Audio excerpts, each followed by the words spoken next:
Salut mes petits ninjas. Tout d'abord, n'oubliez pas que la FAQ continue durant cette semaine, et donc la vidéo sur la FAQ et pour les 2 ans de ma chaîne sortira donc le 21 pour les 2 ans, tout simplement. Attends quoi? Ah, vous souhaitez offrir quelques mangas Noël, mais vous n'avez pas vraiment d'idée. Bah ça tombe bien en fait, parce que c'est la 2e vidéo du coup que je fais avec ce principe, et je trouve ça intéressant de vous proposer quelques séries qui sont soit connues, soit pas forcément connues, ou des one-shots, ou des petites perles en tout cas, que vous ne connaissez pas forcément et dont je n'ai pas parlé en vidéo. Pour commencer, il y a donc le coffret The Promised Neverland. Par contre, assurez-vous bien que la personne à qui vous allez offrir ce coffret n'a pas les 3 premiers tomes. Parce que c'est un peu l'un des plus gros cartons de cette année, et donc en fait, j'aimerais pas que par ma faute, vous offriez ce coffret à quelqu'un qui a déjà les premiers tomes. Ce serait un peu con. Donc The Promised Neverland est une pépite absolue. Retournement de situation, monde quelque peu étrange, des enfants adorables, et un plan d'évasion pour fuir cet orphelinat qui semble au premier abord être une grande maison, tout ce qu'il y a de plus paisible. Mais détrompez-vous, bien des secrets se cachent à l'intérieur. Et l'un des plus grands mystères de ce manga reste maman. A-t-elle réellement un cœur de pierre? Ensuite, je vais vous proposer Noobre Roll. Plongez dans un univers français, car oui, Noobre Roll est avant tout un manga français. Le premier arc est fini en 2 tomes et les 2 tomes sont déjà sortis, donc en soi, c'est un cadeau assez sympa. Technologie, magie, mystère, combat, nous partons à la recherche d'une personne importante.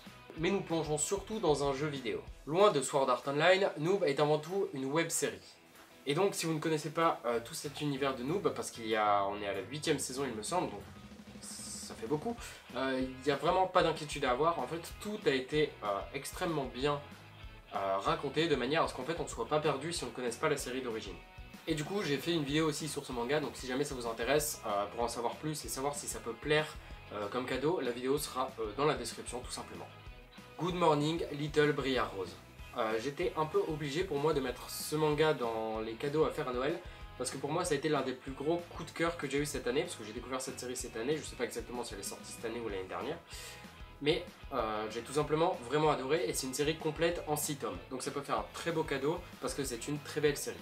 Donc là on va partir sur un côté un peu plus tranche de vie et amour, parce qu'avant tout, Good Morning Little Briar Rose est un shoujo. Ce manga va vous apporter un soupçon de bonheur. Il vous fait passer par tellement d'émotions, joie, rire, surprise, inquiétude, tristesse, et tout ça donc vraiment en 6 tomes. Avec une très bonne conclusion, donc pas d'inquiétude là-dessus.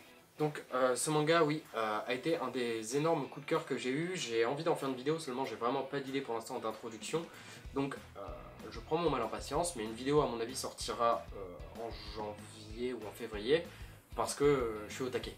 Donc en fait on va suivre une personne qui a plusieurs en fait, personnalités, et le garçon va tomber amoureux d'une de ses personnalités, mais en même temps, c'est compliqué de vraiment réussir à expliquer ce manga pour l'instant. Parce que là j'ai peur de spoil, mais en tout cas c'est une très bonne série tout simplement. Éclat-d'âme. Alors là on va partir toujours dans un côté tranche de vie, avec cette fois où en fait on va mettre en avant un peu tout ce qui est homophobie et tout ça. Ce qui est difficile à vivre pour certains ne nous est pas forcément familier. Et donc en fait ce manga va aider,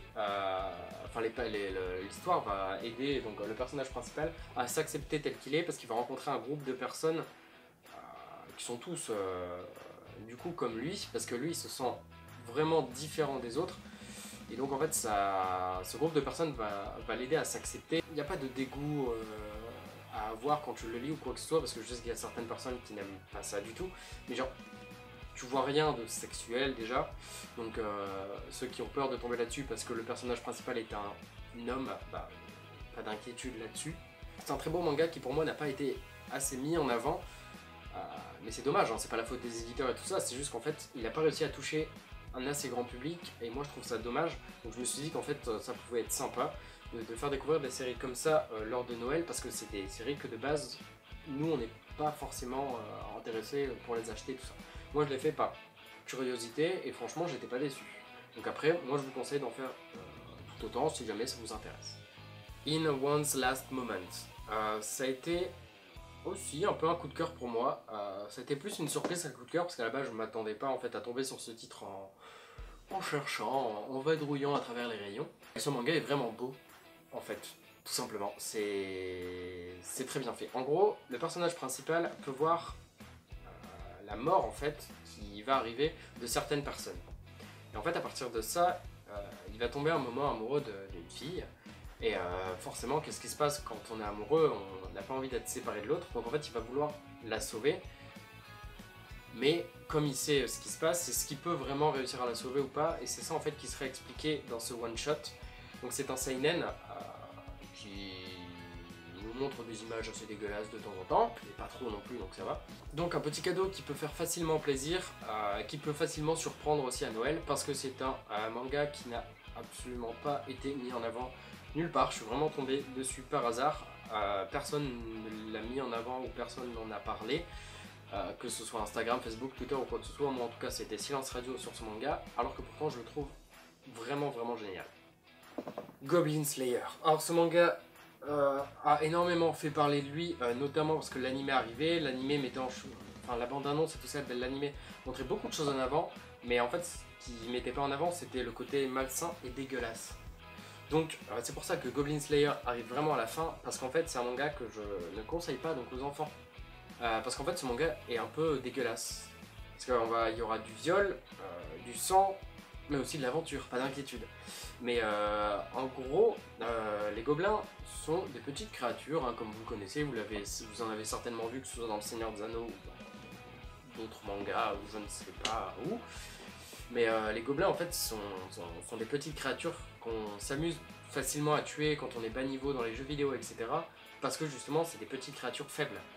Sauf qu'en fait dans Goblin Slayer, ce qu'on va te montrer c'est le côté sombre en fait un peu des gobelins, où quand ils sont à plusieurs, bah, ils tuent les hommes, ils chopent les femmes, et en fait ils les violent, et en les violant du coup ils vont créer des enfants mi-hommes mi-gobelins un peu, qui du coup seront un peu plus intelligents, et c'est comme ça en fait que les gobelins veulent évoluer pour tuer les humains et être un peu plus puissants et tout ça.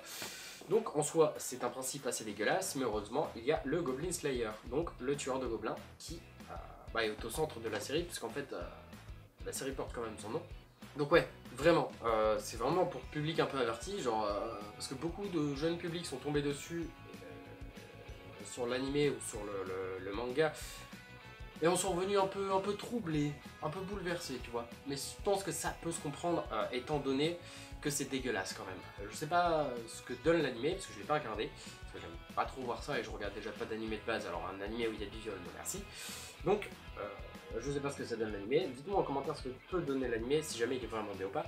Mais en tout cas, c'est vraiment pour public averti. C'est un beau cadeau que ceux qui aiment le seinen et tout ça vont aimer. Mais si t'aimes pas le seinen et tout ça, bah le lis pas, le regarde pas, l'achète pas. Et j'espère que vous passerez, donc vous qui êtes là jusqu'à la fin, un très beau réveillon, que vous allez bien manger, que vous allez m'envoyer plein de cadeaux, enfin que vous allez recevoir plein de cadeaux. Et tout ça, pip, pip, pip, pip.